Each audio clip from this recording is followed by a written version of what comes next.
Hosea pasal 9 ayat 1-9. Tidak akan ada sukacita dalam pembuangan. Janganlah bersukacita, hai Israel, janganlah bersorak-sorak seperti bangsa-bangsa, sebab engkau telah berjinah dengan meninggalkan Allahmu.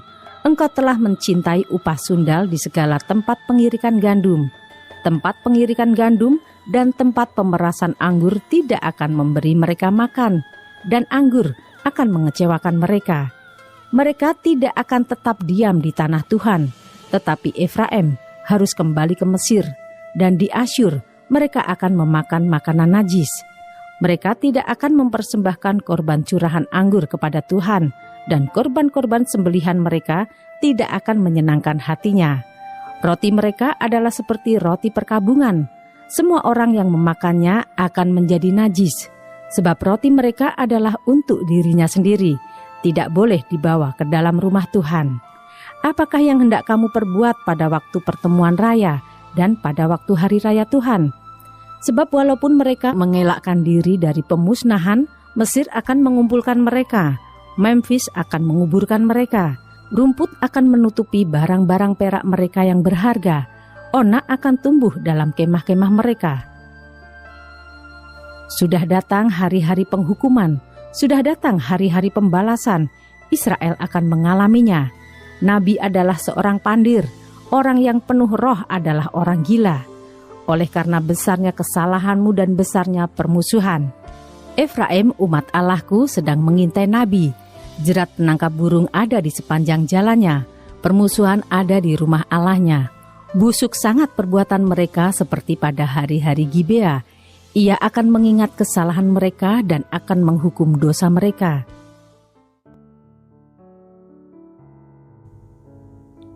Shalom Bapak Ibu Saudara. Orang yang berbahagia adalah orang yang diampuni dosanya. Namun apa yang seharusnya kita lakukan setelah kita memperoleh pengampunan? Apakah kita bertobat? Atau sebaliknya, kita terus melakukan perbuatan yang tidak taat? Saudara, bangsa Israel tahu dengan jelas bahwa Allah tidak mau mereka mendua. Sebaliknya, sebagai umat, mereka harus setia kepada Allah.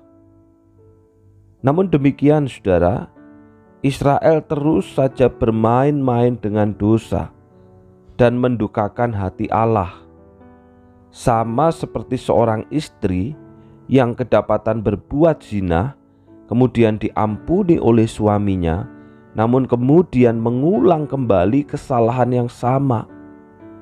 Bangsa Israel menganggap enteng dosa dan memandang murah pengampunan Allah.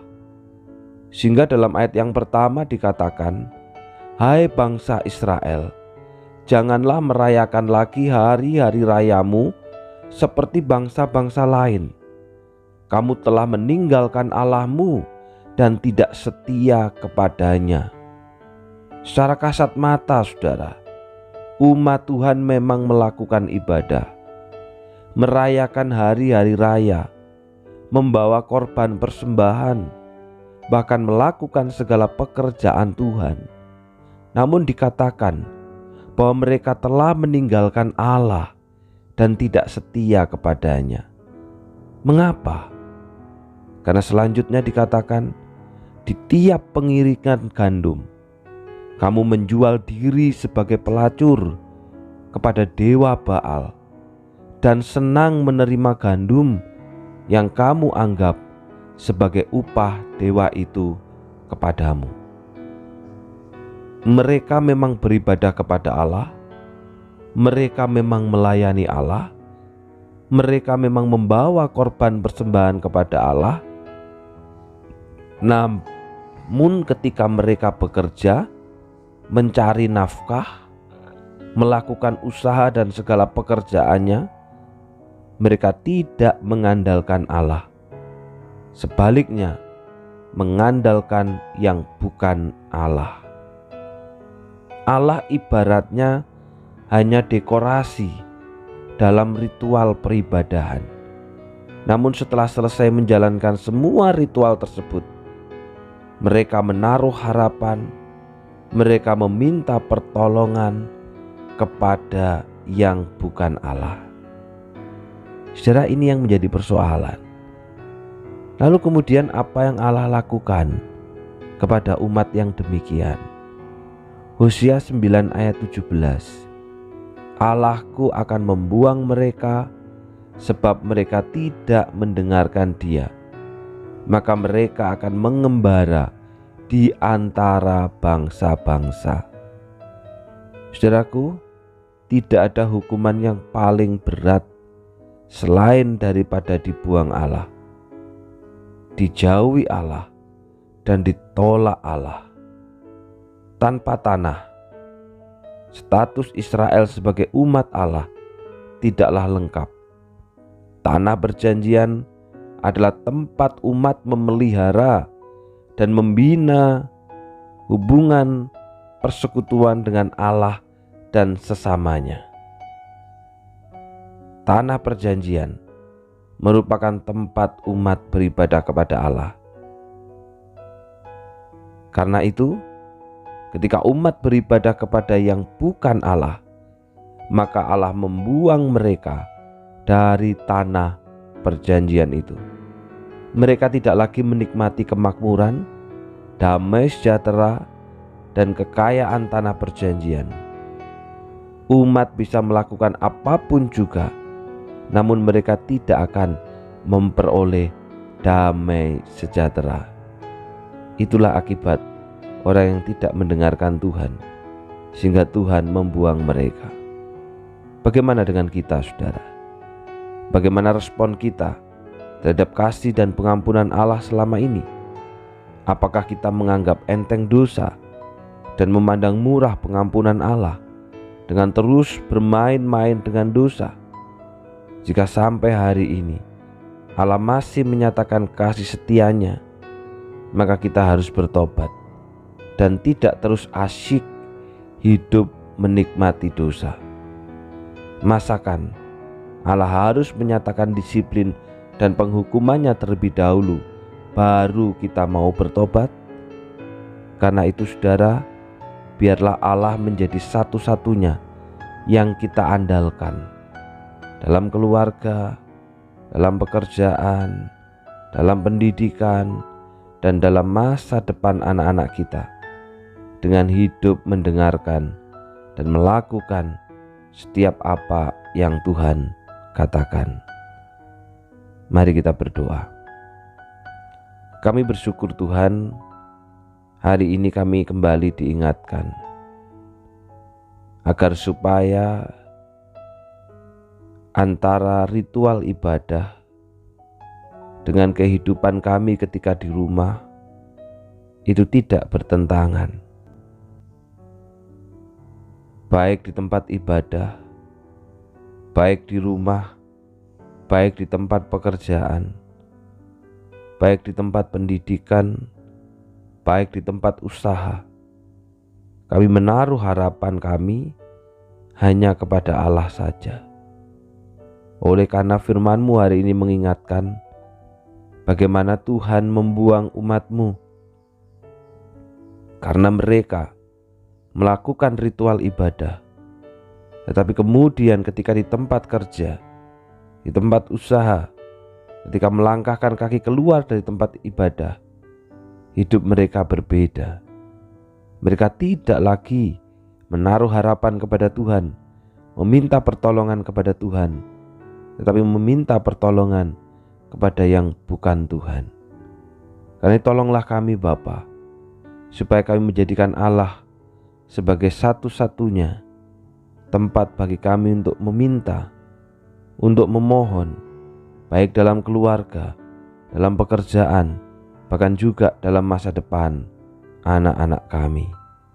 Secara khusus hari ini Bapa, kami berdoa untuk keluarga-keluarga kami yang berulang tahun, untuk Bapak Lim Koklik yang hari ini bertambah usia di dalam kemurahan Tuhan. Kiranya Tuhan menolong, memakai, bahkan kiranya juga Tuhan menyertai di dalam setiap pergumulan. Biarlah kiranya imannya pun juga terus terpaut kepada Tuhan, bahkan juga terikat dengan perjanjian.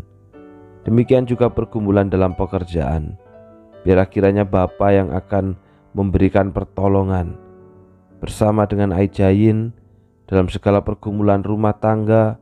Biarlah damai sejahtera dari sorga yang menyertai dan menolong.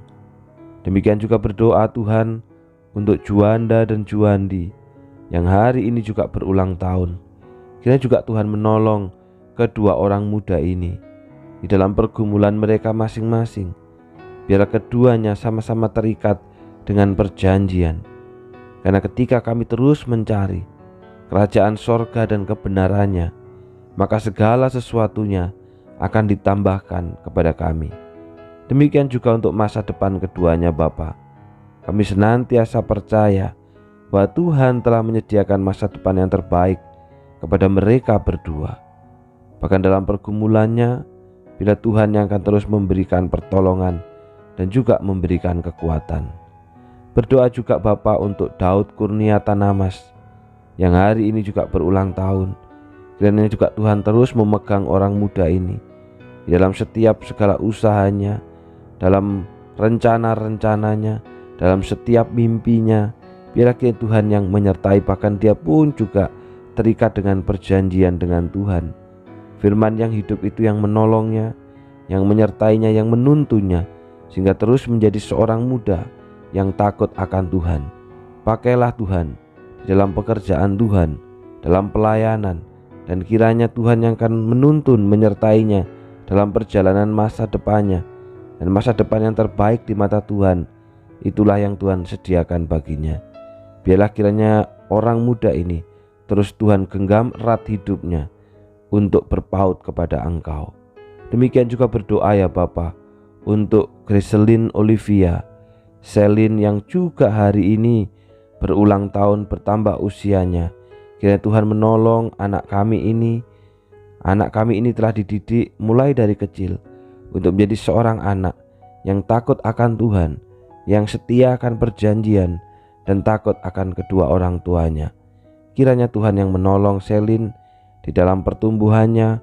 Engkau yang menggenggam erat Tuhan, sehingga Selin terus bertumbuh menjadi anak-anak yang takut akan Tuhan, yang mencintai Tuhan, sebagaimana yang Celina sebagai orang tuanya berikan contoh di dalam kehidupannya.